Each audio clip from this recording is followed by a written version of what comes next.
Fremestory 1.1.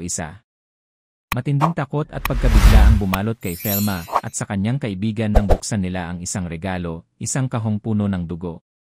Wala silang ibang naisip kundi si Hazel ang may kagagawan nito.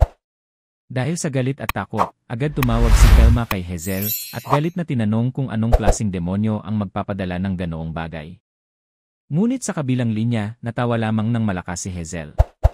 Sa kanya, ito'y isang tagumpay. Kahit sa maikling sandali, nagawa niyang gantihan si Velma, lalo na't si Manuel ay mas pinili at pinahalagahan si Velma kaysa sa kanya. Samantala, nagsimula ng usisain ni Velma si Manuel tungkol sa diumanoy annulment nila ni Hazel, ngunit hindi ito masagot ni Manuel. Anya, nais muna niyang magluksa ng lubos sa pagkawala ng anak nilang si Jessica.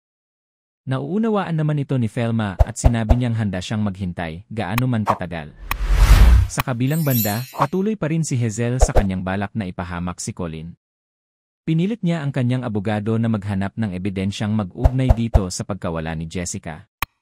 Ibinigay ng abogado kay Hazel ang isang yesi na naglalaman ng testimonya ng mga nakasaksi sa aksidente at malinaw sa lahat na walang nagtulak kay Jessica.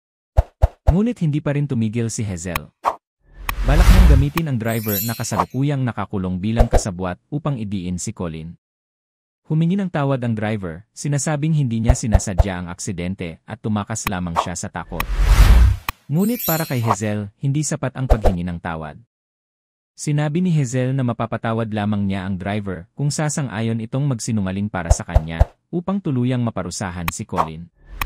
Abangan natin kung hanggang saan aabot ang kasamaan ni Hazel at kung paano niya sisirain ang buhay ni Colin sa Cruz. Fremestory 1.1.